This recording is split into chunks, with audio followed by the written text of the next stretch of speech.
ഇതാ വഴിയല്ലേ? ആത്തണ്ടായിരുന്നു പരിപാടി. അമ്പലത്തിലൊരു വഴിപാടിന്റെ കാര്യം പറഞ്ഞു. വഴിപാടായിരുന്നല്ലോ, നല്ല കാര്യമായിട്ടായിരുന്നല്ലോ. തോന്നിയസം പറയരുത്. തോന്നിയസം കാണിച്ചിട്ട് ആ പാവം ജവാന്റെ ഫോട്ടോയില് മാലിട്ട് ചന്ദനത്തിലെത്തിക്കണോ അല്ലേ? പുരുഷേട്ടനെങ്ങാനും അറിഞ്ഞാ പിള്ളച്ചന്റെ ഫോട്ടോയില് മാലിട്ട് ചന്ദനത്തിലെത്തിക്കേണ്ടി വരും.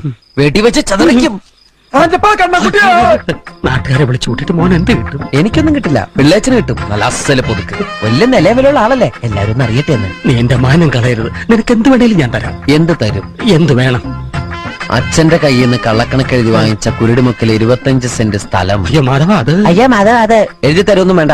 അവിടെ ഇത്തവണ എനിക്ക് വിത്തിറക്കണം, അതെന്റെ ഒരു മോഹം. ഞാൻ പടവലം ഇട്ടിരിക്കുക. ആയിക്കോട്ടെ, അത് വിറ്റ് കഴിഞ്ഞാൽ എനിക്ക് വിത്തിറക്കാലോ. ഇറക്കാം. പുറപ്പാടാം. പോകാൻ വരട്ടെ.